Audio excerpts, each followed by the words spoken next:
En menos de 14 días, El Salvador irá a las urnas.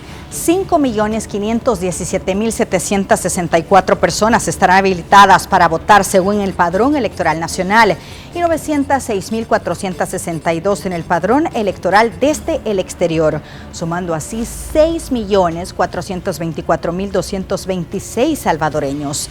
El Frente Farabundo Martí para la Liberación Nacional, FMLN, comenzó su vida política oficial tras la firma de los acuerdos de paz y durante todos estos años ha tenido incursión en la Asamblea Legislativa y 2 mandatos presidenciales. Pero, ¿qué le ha pasado a un partido que tras ser protagonista de la guerra civil y tener una importante mayoría, ahora no goza del mismo apoyo? Esta noche hablaremos del FMLN camino a las urnas.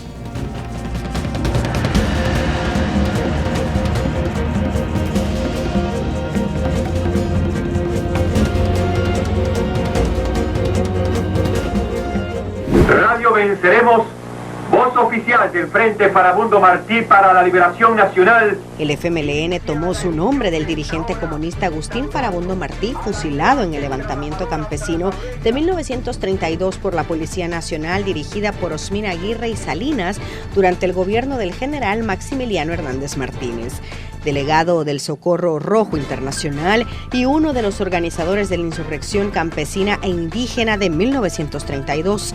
Durante 12 años, los integrantes del FMLN combatieron en las montañas de El Salvador. En 1990, luego de la gran ofensiva revolucionaria de noviembre de 1989,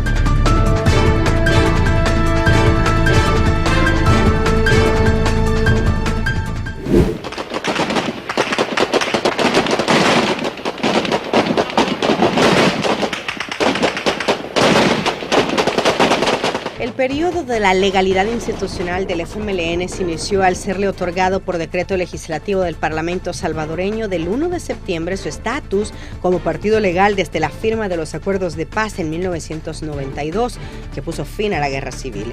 Su personería jurídica, sin embargo, no fue otorgada hasta el 14 de diciembre debido a los procesos burocráticos que caracterizan la estructura estatal.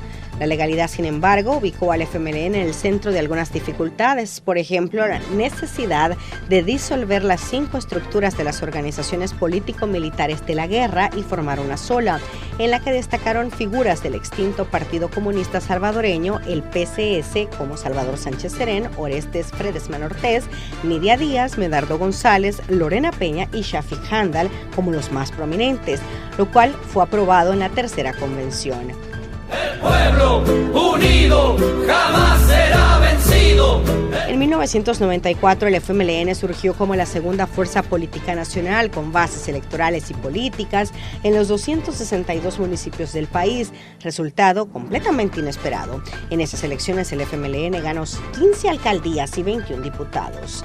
La definición de una estrategia electoral con la cual el FMLN enfrentó las elecciones para diputados y consejos municipales del año 2000 le permitió al partido superar en diputados al de gobierno, obtener el triunfo en la mayoría de cabeceras departamentales y principales municipios del área metropolitana y gobernar más de la mitad de la población del país. El FMLN obtuvo 31 diputados.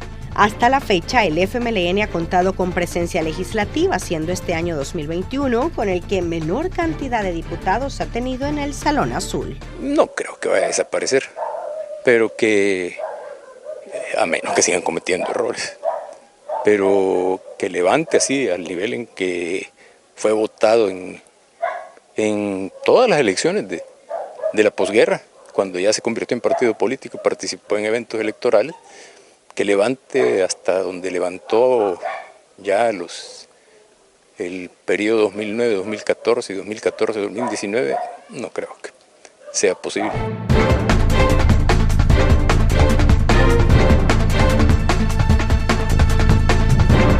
Desde 1994, ya con el FMLN en la vida política, el partido decidió participar en las elecciones presidenciales. Ese año llevaron como candidato a Rubén Zamora, quien perdió con el 24.54% de los votos en primera vuelta y en segunda 31.65%. En 1999 fue Facundo Guardado el candidato, quien obtuvo 365.689 votos, perdiendo en primera vuelta. En el 2004, el líder histórico, Shafiq Handal, obtuvo 35.68% de los votos, también quedando fuera. ¡Fuera Arena del gobierno! ¡Fuera Saca! ¡Fuera! ¡Viva Mauricio Funes! ¡Viva! ¡Viva el Frente! Sin embargo, en el año 2009 el FMLN tendría su oportunidad de ocupar casa presidencial. Lo lograron con un candidato que no venía de sus filas históricas y su participación en la guerra civil había sido como periodista cubriendo el conflicto armado. Mauricio Funes, quien se presentaría como un rostro fresco y renovado de la izquierda salvadoreña, y aunque su compañero de fórmula había sido comandante guerrillero, su imagen de comunicador preocupado por las masas le generarían simpatía y un importante triunfo. Fue así que Mauricio Funes se convertiría en el primer mandatario de izquierda con 1.354.000 votos, es decir, un 51.32% de apoyo. No tenemos el derecho de equivocarnos. Repito, nosotros definitivamente no tenemos el derecho de equivocarnos. Pero no todo lo que brilla es oro. Y ya terminado, fue encontrado culpable de enriquecimiento ilícito y condenado a restituir los fondos adquiridos durante su mandato. Adicionalmente, tiene abiertos 4 procesos penales debido a la sustracción de $351 millones de fondos públicos, acusaciones de sobornos al fiscal general de la República, malversación de fondos, lavado de dinero y asociaciones ilícitas por irregularidades en la construcción de la presa El Chaparral, revelación de hechos, actuaciones o documentos secretos por empleado oficial por la divulgación de un reporte de operaciones sospechosa ROS emitido por Estados Unidos y 2 investigaciones, una por sobornos a diputados y otra por presunto financiamiento electoral de Odebrecht a la campaña de Funes. El gobierno de Nicaragua, encabezado en ese momento por el controversial Daniel Ortega, otorgó asilo político al expresidente. En el año 2014, Salvador Sánchez Serén sería electo en segunda vuelta con el 50.11%. La Fiscalía salvadoreña acusa a Sánchez Serén, que también vive en Nicaragua tras ser nacionalizado, de haber recibido $530,000 en sobresueldos, irregularidades cuando era vicepresidente, y el país era gobernado por Funes. También lo acusa de estar vinculado al caso conocido como Gastos Reservados 2014-2019 por el desvío de más de $187 millones. En el año 2019, Hugo Martínez obtuvo el 14.40% de los votos, quedando fuera de la contienda. Algunas decisiones fueron duramente cuestionadas y otras pasaron de largo para muchos. Estas fueron las más destacadas del gobierno de Funes. A partir del mes de mayo del 2011, el gobierno de Funes implantó el subsidio al gas propano focalizado para unos 800,000 hogares pobres del país. Con base a una recomendación del Consejo Nacional de Energía, el mandatario detuvo el proyecto de la presa Cimarrón, que sería construido entre Chalatenango y Santa Ana, por considerar que atentaría contra el medio ambiente y las comunidades aledañas. El 10 de septiembre del 2010, y en el tercer día de un paro al transporte público bajo amenazas de grupos criminales, el mandatario sancionó la ley de proscripción de pandillas presentada por su administración en la Asamblea Legislativa salvadoreña. El mandatario afirmó el restablecimiento de las relaciones diplomáticas con Cuba, interrumpidas desde 1962, y recibió el día 23 de octubre del 2009 las cartas credenciales del nuevo embajador de esa nación. Ciudad Mujer fue creado por iniciativa de la Secretaría de Inclusión Social. El centro tenía como objetivo la prestación de servicios especializados para la mujer salvadoreña. En 2012, las pandillas salvadoreñas anunciaron un pacto de no agresión entre sus miembros, acuerdo que fue publicitado por el gobierno del expresidente de izquierda Mauricio Funes como un proceso de paz.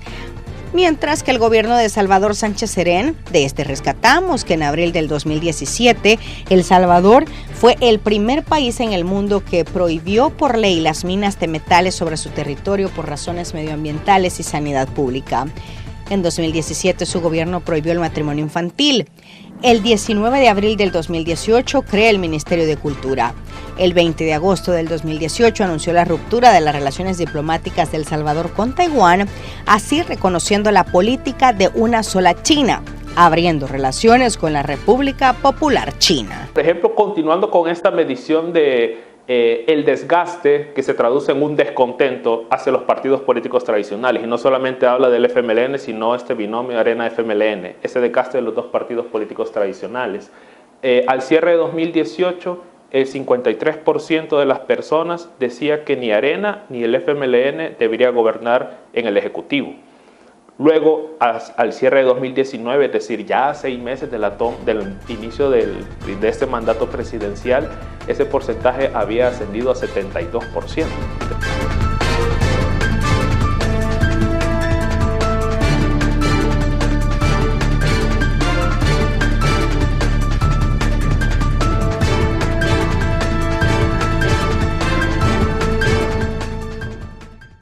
El país necesita tranquilidad. El país necesita mucho amor. Manuel El Chino Flores nació el 15 de octubre de 1965 en Quesaltepec, El Salvador. Tiene un título en biología, se mantuvo por 10 años en Nicaragua, donde estudió la licenciatura en biología y fungió como catedrático en la Universidad Nacional Autónoma de Nicaragua, Managua, UNAM. En las elecciones municipales del 2000, Flores fue elegido como miembro del Consejo Municipal de Quesaltepeque. En 2003 fue elegido alcalde del municipio, sucediendo al alcalde del FMLN, Roberto Argüello. Flores fue reelegido como alcalde en 2006 y 2009. En las elecciones legislativas de 2012, Flores fue elegido como diputado en la Asamblea Legislativa por el Departamento de la Libertad. Fue elegido en las elecciones legislativas de 2015 y de nuevo en las elecciones legislativas de 2018. ¿Por qué decidió participar en la presidencial? Primero porque es un derecho constitucional, cumplo todos los requisitos, tengo experiencia acumulada, siendo alcalde, diputado y concejal, creo que estoy listo para lo que viene. ¿Le ha parecido una campaña atípica? Estamos en régimen de excepción. Y desde ese momento es una campaña completamente distinta a las anteriores. Es un momento diferente. Lógicamente la gente no opina con libertad. La gente no opina lo que quisiera opinar. Y precisamente son los momentos en que uno debe de tomar decisiones de acompañar al pueblo. Creo que esta campaña lo que está demostrando es un abuso de parte del gobierno, de estar usando recursos del pueblo para favorecer al partido en el gobierno. Y eso se nota a leguas, utilizando incluso sus propios mecanismos institucionales, la prensa, el canal nacional utilizado para campaña. ¿Hubo otras figuras en el FMLN interesadas también en participar en la presidencial? ¿O sí, fue un camino, una vía libre? Yo por lo menos me inscribí confiando en el proceso interno, que fue muy certero. Es más, fuimos el único partido que hizo elecciones presenciales en todo el país, incluso en los 5 continentes donde tenemos afiliados, participaron con su voto, participaron de manera normal, tranquila. Hubo una votación bastante elevada, ¿verdad? Bastante grande, y por supuesto que fue supervisada por el tribunal, por la Procuraduría de Derechos Humanos. La prensa misma tuvo acceso libre en los centros de votación instalados a nivel nacional. Me inscribí con mi fórmula a la vicepresidencia, Werner Marroquín. Esperaba que otros se inscribieran, pero sin embargo no ocurrió. Nos presentamos a las internas y obtuvimos más del 95% de respaldo de la militancia, que es una participación muy alta. El FMLN históricamente en sus números más altos de afiliados llegó a tener a más de 40,000 personas inscritas al partido, pero ahora los números imagino que son diferentes. Claro, son procesos normales, digamos, porque hemos pasado, es más, estamos pasando por un proceso de reafiliación. En el momento de la elección interna, el padrón llegó a un poco más de 15,000 miembros. Aún continúa gente reafiliándose y gente nueva afiliándose por primera vez. Pero en este momento está un momento de efervescencia interna en el partido, un crecimiento que muchos no se lo esperaban. A nivel territorial somos el único partido que está haciendo propuestas y campaña. Soy el único candidato que ha estado prácticamente en los 14 departamentos, acompañando a los candidatos a alcaldes y alcaldesas, diputados y diputadas en su inscripción. Además, hemos hecho ya varias propuestas a la nación Y por supuesto que somos un partido con mucha historia, no es primera elección que vamos a enfrentar en una situación como esta.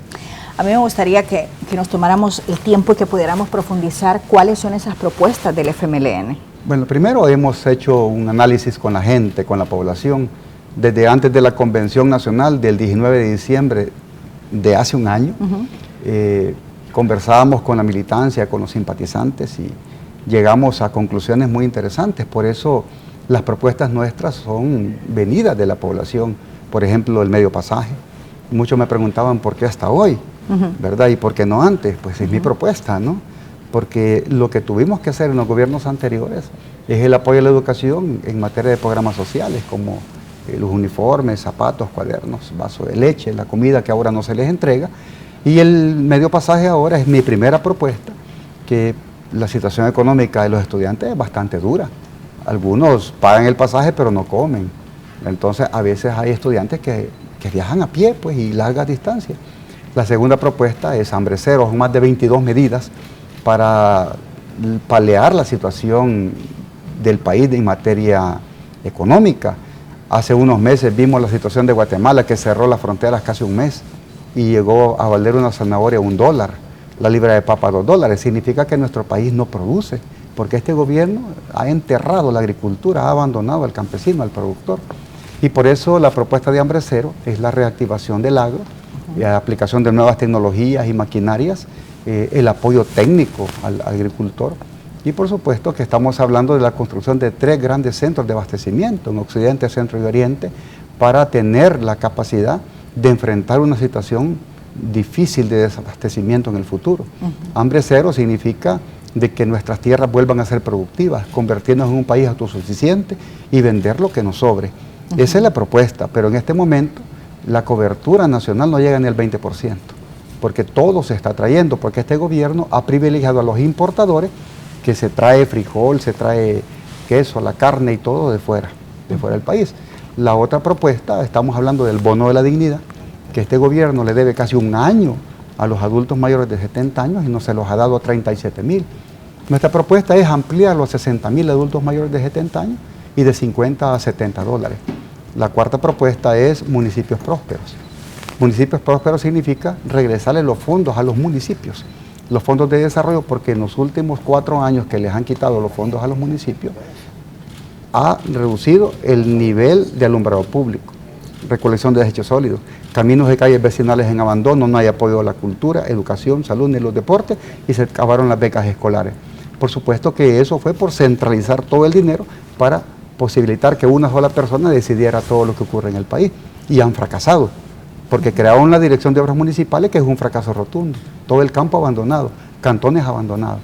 La quinta propuesta es familias saludables, y que precisamente estamos hablando de la construcción de centros de asistencia especializados para que la gente no venga hasta San Salvador a tener una especialidad, que no vengan hasta acá a que un especialista los vea, sino que sean centros regionales en el cual la gente, pues sí, de Oriente y Occidente tengan la posibilidad real de tener una buena asistencia, no solo en San Salvador.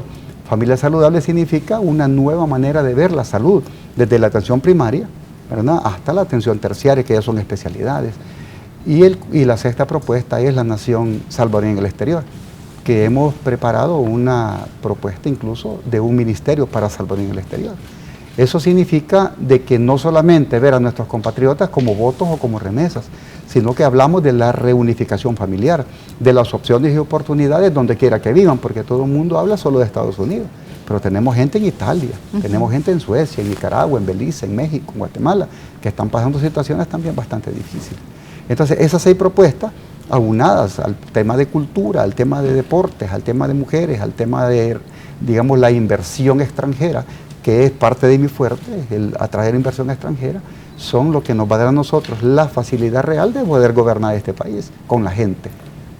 Hablando de este término de capacidad real, ¿cómo se aplicarían todas estas propuestas? Sabemos que el mundo está en una situación complicada, claro, inflación, sumado a que para que se apliquen muchas cosas en El Salvador se necesita tiempo también, tiempo, y es contrarreloj, digamos, los años en los que que tiene un presidente, ¿no? Para poder aplicar muchas de sus propuestas. Claro, ya pasaron 5 años y si uno revisa lo que prometieron versus lo que cumplieron, hay una gran distancia, hay una gran diferencia, porque un gobierno se le evalúa de acuerdo a lo que propone. Y en este caso, cuando uno comienza a revisar las propuestas de este gobierno, espero que no sigan culpando a los gobiernos anteriores de sus fracasos.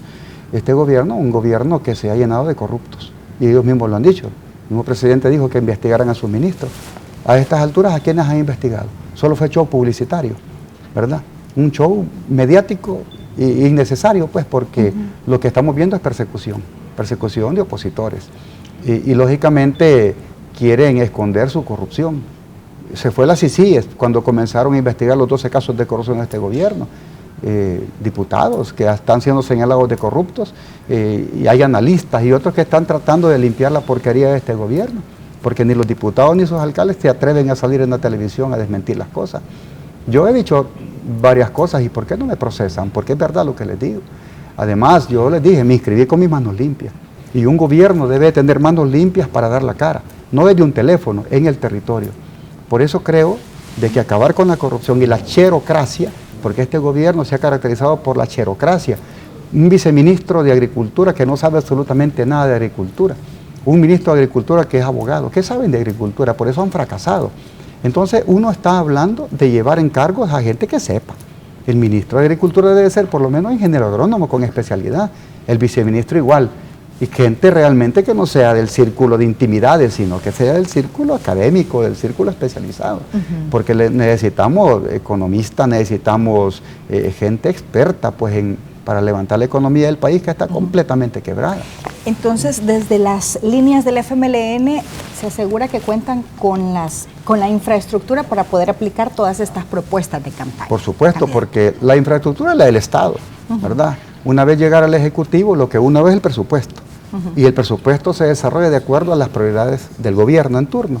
Por lo menos las prioridades mías son educación, economía, salud y por supuesto el tema de seguridad.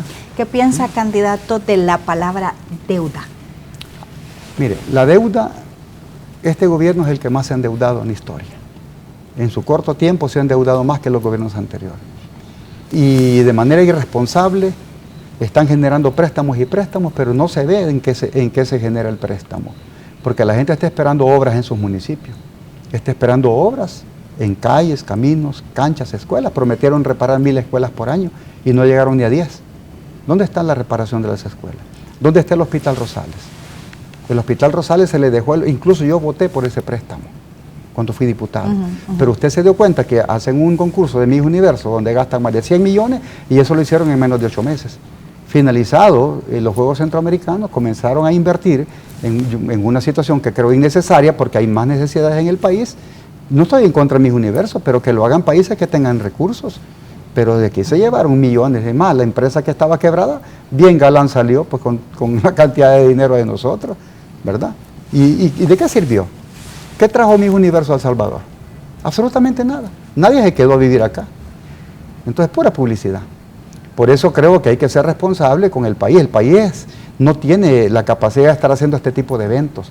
Por eso uno se pregunta, ¿qué está pasando con este tipo de concursos privados? ¿Por qué el Estado se mete a invertir en temas como el Bitcoin, por ejemplo? Nadie sabe en qué se han invertido casi 400 millones. Habiendo necesidades en las escuelas que a los niños ya no le dieron el vaso de leche ni la comida. Esos son los temas prioritarios. Y según cálculos, hay entre 300.000 y 500.000 gentes que han abandonado las escuelas, o se llama deserción escolar. ¿De qué orgullo nos sentimos? ¿Cómo ve las encuestas?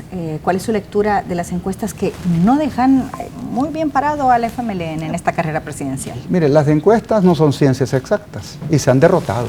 En otros países han sido derrotadas las encuestas, casi todas las encuestas han sido derrotadas. La verdadera encuesta es el 4 de febrero.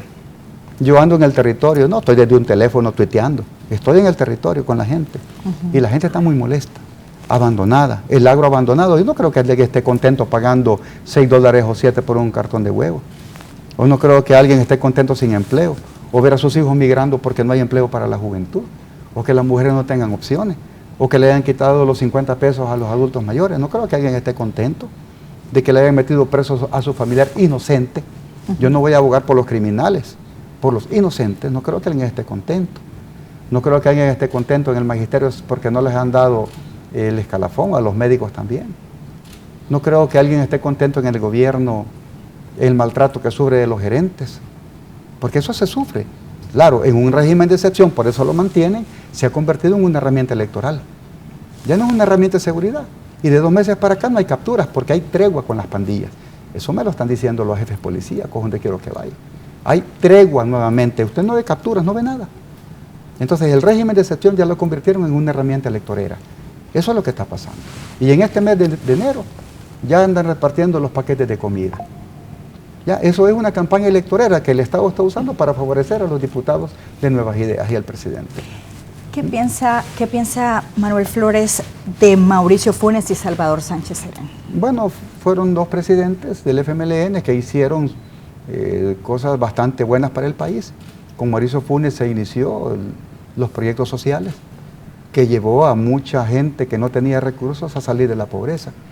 Con el primer gobierno del FMLN de Funes, se sacó de la pobreza y la miseria a miles de salvadoreños, y esos son datos oficiales. Con Sánchez Serén se continuaron los programas sociales, se hicieron una cantidad de obras que muchas no se finalizaron, y este gobierno hizo nada más lo último y las inaugura como propias. Pero Funes también tuvo una tregua. Pero eso, decir que lo investiguen, y yo no estoy en contra que se investiguen todas las treguas de este gobierno. El problema, ¿sabe cuál es?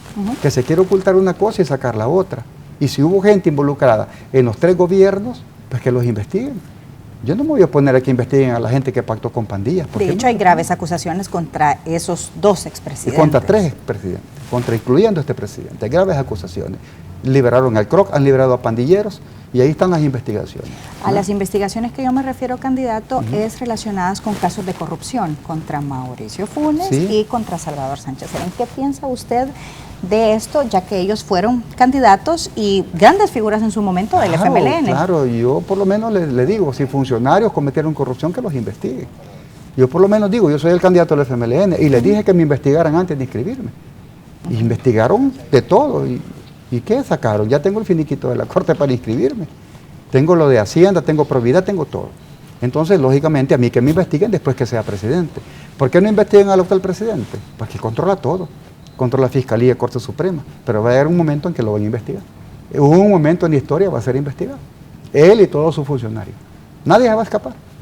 Para las nuevas generaciones, los nuevos votantes, ¿qué hay de nuevo en el FMLN? Pues sencillamente el 92% son candidatos nuevos. Usted está viendo candidatos jóvenes como Alex Vázquez, candidato a diputado por la Unión, un joven emprendedor. Estamos viendo a Carmelo Pineda, candidato al diputado por Cabañas.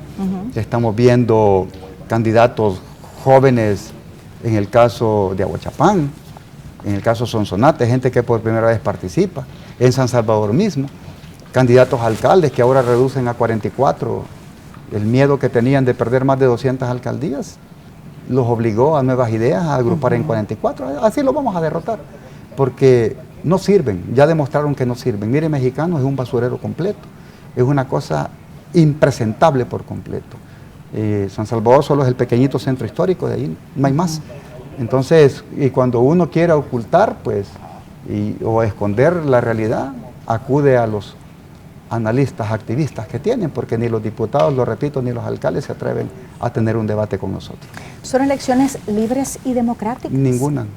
Yo no me atrevo a decir que son ni libres ni democráticas, desde el momento que el Tribunal Supremo Electoral nos sacó de la vigilancia del voto en el exterior, con el derecho que tenemos, y metió a gana. ¿Cómo va a creer que el FMLN no va a tener derecho a la vigilancia del voto en el exterior? ¿Por qué? Y yo pregunté a los magistrados, no tuvieron respuesta. Hicieron una estratagema ahí de decir que porque Gana y Nuevas Ideas habían entrado en coalición, entonces sí, pero la última elección no es la que determina la vigilancia, es la presidencial, porque la elección presidencial es la prioritaria en este momento. No sacaron. Entonces, ¿quiénes tienen vigilancia? Gana y Nuevas Ideas con Gana. ¿Se puede imaginar? ¿Cómo voy a confiar en el tribunal? De ninguna manera. Entonces, están haciendo todo en contra del FMLN. Aún así, los vamos a enfrentar. ¿Cree que el FMLN se ha alejado de sus ideales históricos? No, de ninguna manera. Nosotros hemos aprobado los estatutos apegados precisamente a nuestra historia.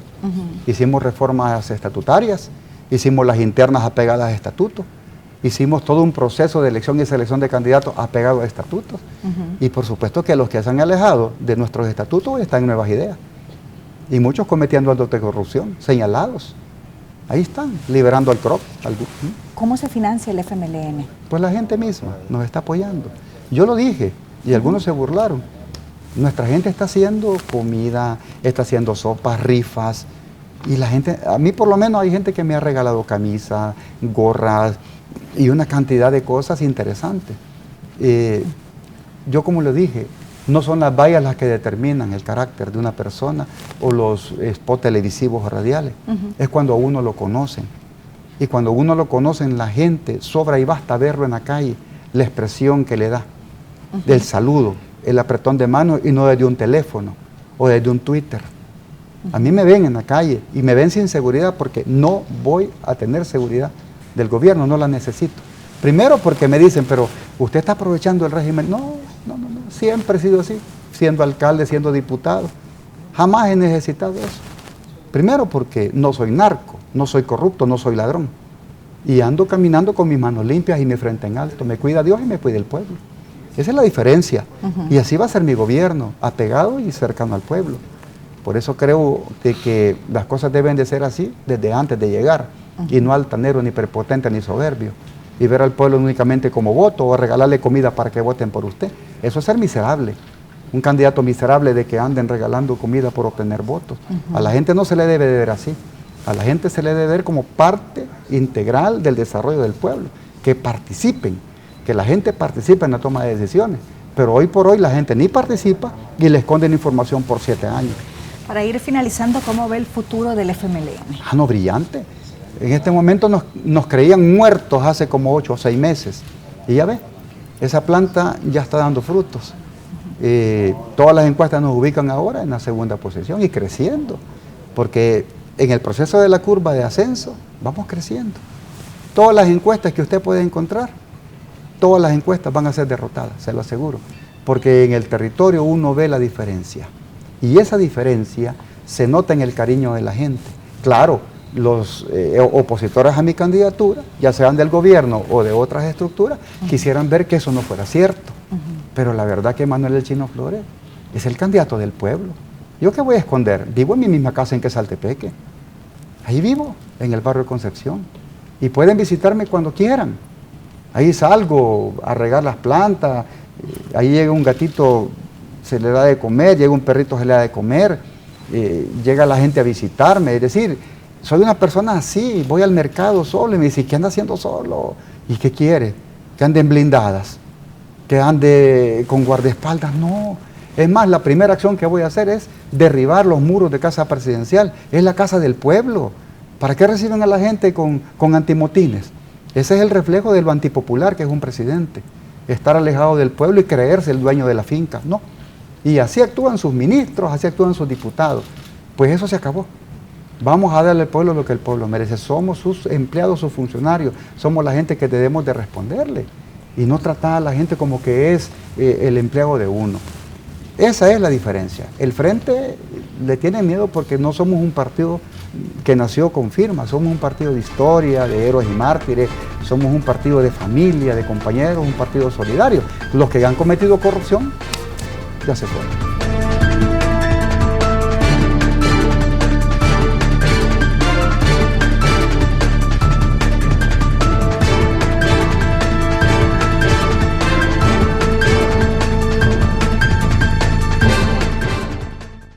Según las encuestas, el panorama no pinta muy bien para el FMLN. Según el Instituto Universitario de Opinión Pública UDOP de la UCA y su más reciente encuesta, la población salvadoreña votaría de la siguiente manera por fórmula presidencial. Solamente el 4.2% por el candidato presidencial del FMLN, Manuel Flores, 3.4% por Joel Sánchez de Arena y 81.9% por el presidente Nayib Bukele, quien busca la reelección. Según la última encuesta realizada por el Centro de Estudios Ciudadanos de la Universidad Francisco Gavidia, Nayib Bukele encabeza las preferencias presidenciales con un 70.9% de aprobación.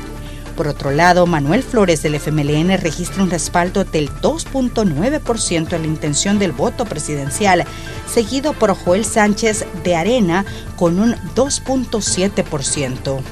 En tanto, la más reciente encuesta de Fundaungo dijo que el 56% de los salvadoreños votaría por Nayib Bukele y el 3.3% votaría por Manuel Flores del FMLN y el 2.1% por Joel Sánchez de Arena.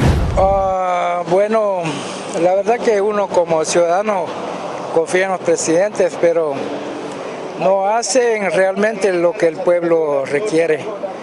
Cada quien... desarrollaron sus políticas de acuerdo a sus conveniencias. Bueno, o sea, nada bueno, lógico, algo muy desagradable, todo el mundo lo sabe, está consciente de que no hicieron nada prácticamente.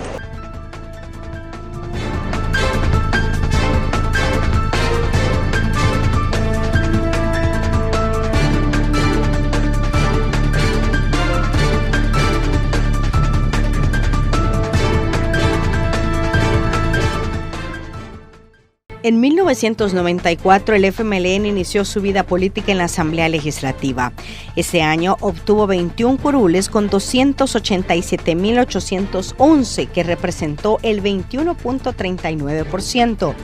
Luego, en 1997 obtuvo 27 de los 84 diputados con 369.709 votos, es decir, el 33% de apoyo. En el 2000 obtuvo 31 asientos en el Salón Azul con 426.289 marcas en papeletas, un 35.2% de apoyo. En el año 2003 contó con 475.043 votos, es decir, un 34% para obtener siempre 31 diputaciones. En el 2006 votaron por el FMLN 624.635 personas, un 39.7% para tener 34 diputados. Ya en el 2009, el partido de izquierda obtuvo lo que sería su mejor resultado electoral en las legislativas con 943.936, es decir, un 42.6% con 35 diputados. En el año 2012 obtuvo 804.760 votos, 37.28% con 31 legisladores. En 2015 obtuvo 31 diputados, también con 37.28% de los votos, traducido en 840.619 marcas en papeleta. En 2018, el FMLN vio una disminución de apoyo en las urnas con 437.759 votos para obtener 23 curules, siendo el 2021 el peor año para ese partido, con 180.808 votos, es decir, un 6.91% de apoyo que los dejó con 4 diputados. Si podríamos describir cuál ha sido el aporte del FMLN a la actual Asamblea Legislativa, ¿cuál sería? Nosotros hemos presentado como grupo parlamentario un promedio de 50 iniciativas, entre ellas apostarle al tema de la agricultura familiar, la agricultura a nivel nacional. Estas iniciativas las hemos presentado con sectores agrícolas, agropecuarios y han llegado a la Asamblea Legislativa y no las han agendado. El tema, por ejemplo, que tiene que ver con reducir los productos de la canasta básica. Ahí incluye también medicamentos que utilizan personas que tienen enfermedades crónicas y que también eso nosotros hemos considerado con estos sectores que en la situación económica que atraviesa el país sería un aporte significativo a esta familia. Y ese tipo de iniciativas y que lamentamos que no se agenden y que lamentamos también que el discurso de parte de los diputados y diputadas de Nuevas Ideas es la oposición viene aquí a oponerse a todo, viene aquí y no presenta iniciativas, cuando nosotros hemos presentado una serie de, ya le decía yo, un promedio de 50 iniciativas que buscan resolver los problemas esenciales que tiene la población salvadoreña. ¿Han apoyado iniciativas del gobierno?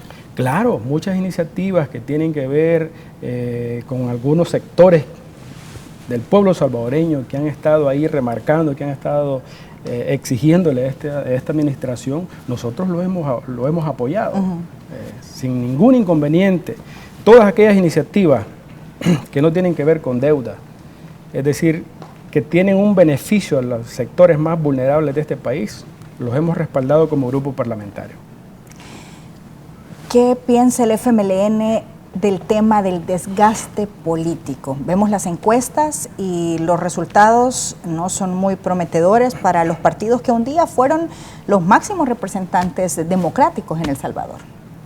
Bueno, nosotros creemos como partido que dentro de toda esa agenda de desgaste, en este caso particular a nuestro partido, el FMLN, eso también pasa por una agenda política, mediática que tiene el actual partido de Nuevas Ideas, el actual presidente, que nace en las entrañas del FMLN, que conoce las debilidades, conoce las cosas, las virtudes y las cosas positivas que se hicieron en las administraciones del FMLN, en la parte histórica también, y que a través de eso él comienza a atacar al FMLN de manera paulatina, sistematizada, a tal punto de que establece en el sentir y pensar de la población que el FMLN es un partido que no le ha dado absolutamente nada al pueblo salvadoreño, desconociendo la inversión social que se hicieron en las administraciones del FMLN, por ejemplo, más del 30% de la inversión en programas sociales. Es decir, todos esos elementos los convirtieron ellos en satanizar al FMLN, en hacerle creer al FMLN, al pueblo salvadoreño, perdón, que el FMLN únicamente llegó a los gobiernos a robar. Totalmente falso, porque si ponemos en la balanza de la justicia, si hacemos un análisis de lo que hizo el FMLN y lo que está haciendo este gobierno de Nayib Bukele, yo me atrevería a pensar que en temas de inversión social, en temas de educación, en temas de agricultura, yo creo que el gobierno de Bukele quedaría en deuda con la inversión que hizo el FMLN. ¿Cuáles son las propuestas para la nueva legislatura? Nosotros queremos apostarle a tener una bancada parlamentaria que promueva el debate. Nosotros pedimos eso a la población salvadoreña, que exija que los candidatos, hombres y mujeres que vayan a elegir, lleguen con la finalidad de resolver los problemas esenciales que tiene el pueblo y que se permite el sano debate dentro de la Asamblea. No queremos diputados y diputadas, porque lo expresa el pueblo, que únicamente lleguen a decir esto es lo que viene de allá, vamos a apretar ahí y que pase la iniciativa. No queremos eso, queremos que la Asamblea Legislativa sea plural, que en la Asamblea Legislativa pueda cualquier salvadoreño llegar a presentar sus iniciativas y no solamente que lleguen los fanáticos al gobierno o los fanáticos al Partido Nuevas Ideas, como sucede hoy, que a los sectores que vienen del interior del país los reciben con barricadas y con policías, pero a los fanáticos los pasan con café y agua, que vayan a sentarse ahí junto con los diputados. Nosotros queremos, por lo tanto, un parlamento que busque los pesos y contrapesos, que tenga la capacidad de debatir y que ponga en tela de juicio la participación ciudadana, que ponga también en el centro de todos esos debates resolver los problemas del pueblo. Y eso hoy por hoy no lo estamos viendo. Por lo tanto, nosotros como grupo parlamentario le apostamos a eso. Una asamblea que tenga la capacidad de discutir, de analizar y que tenga la capacidad de ir al encuentro con la población. ¿Cómo ven las encuestas? Bueno, es interesante lo que ha venido sucediendo desde la administración del Ejecutivo, que va sobre los 5 años, y la administración también de Nuevas Ideas en el Parlamento, que vamos llegando ya a la parte final de los 3 años. Nosotros, aunque ellos están con ese sueño de enterrar al FMLN, nosotros hemos visto, o hemos pasado, mejor dicho, de ocupar el 5º, 4º lugar a estar considerados en la última encuesta como la segunda fuerza política. Es decir, que ha habido un incremento en las preferencias de la población salvadoreña. Y eso es interesante, porque el FMLN, en esta recomposición interna que ha tenido, donde tenemos una nueva dirección, ahora en este proceso de elecciones al cual nos vamos a enfrentar, nosotros le hemos presentado como nueva dirección al pueblo salvadoreño, rostros jóvenes, rostros frescos, rostros que son muy conocidos por las comunidades, por los barrios, por las colonias y que entienden las necesidades que tiene la población y que están dispuestos a exigir, a proponer en la asamblea, en todos los otros espacios también de los gobiernos locales para resolver los problemas del pueblo. Cada quien, persona, hombre o mujer que es electo por la población y asume un rol como funcionario público, da cuentas de su papel como funcionario. Y en este caso particular, hay que separar a aquellos malos funcionarios, amigos, aliados que se pusieron la camisa del FMLN y que terminaron perjudicando al FMLN como instrumento político. Pero también es importante considerar a aquellas buenas personas que han hecho mucho por el pueblo a través de la bandera del FMLN y ahora eso es lo que nosotros le estamos presentando a usted, amigo y amiga. Hay una nueva generación dispuesta. Se ha hecho una reflexión profunda de nuestros desaciertos, de nuestros errores, pero también recuperando las cosas positivas que se hicieron en los gobiernos locales, también en el Parlamento como FMLN. Y queremos rescatar esa parte positiva y queremos promoverla y apostarle a tener candidatos, a tener funcionarios que estén dispuestos a hacer de la función pública una relación estrecha con la población salvadoreña y no hacer de la función pública un espacio para poder vivir y lucrarse de esto, como lo que está ocurriendo hoy con estos diputados y diputadas de Nuevas Ideas que hicieron totalmente lo mismo que ellos señalaron y que tanto criticaron de la vieja política. Gracias. A la orden, licenciado.